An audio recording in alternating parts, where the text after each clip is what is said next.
How does a machine learn to tell a cat from a dog or translate languages? The answer lies in training something called a neural network, but what does training actually mean? The goal of any supervised learning algorithm is to find a function that best maps a set of inputs to their correct output. For neural networks, the motivation is to train them to learn the right internal settings to figure out any mapping we give them. Today we are going to demystify this process. We will explore the core algorithm that makes this learning possible: backpropagation. To build our intuition, let us start simple. Imagine a tiny network with two inputs, one output, and no hidden layers.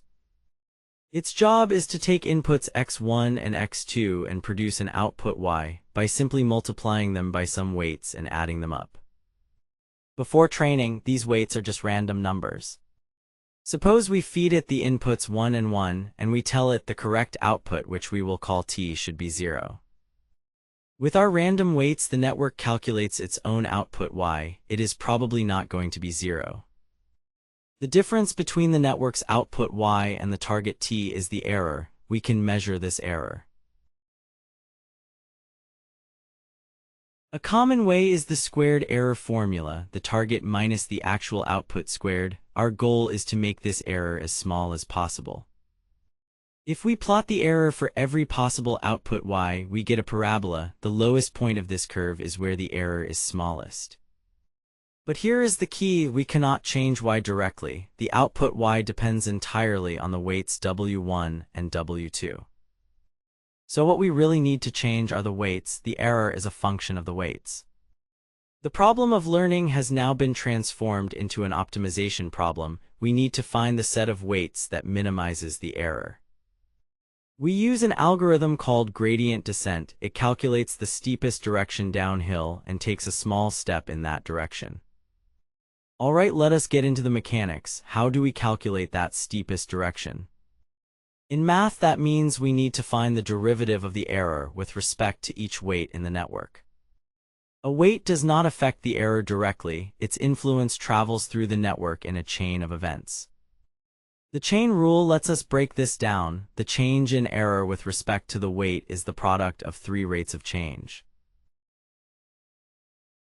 First, how does the neuron's weighted input change with the weight? The input net j is just a sum of weight times output from the previous layer.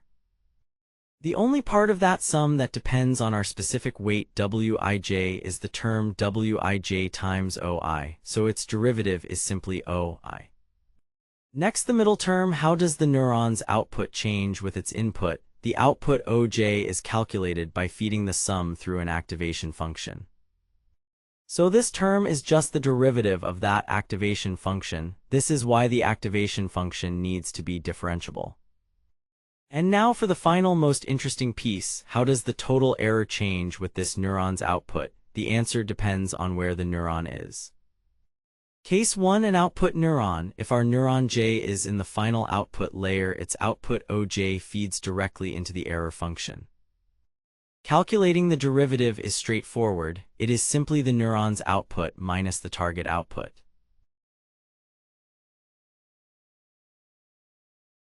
It affects the error through all the neurons in the next layer that it connects to. To find the total impact, we have to add up its influence through each of these paths and weight that contribution by the connection strength.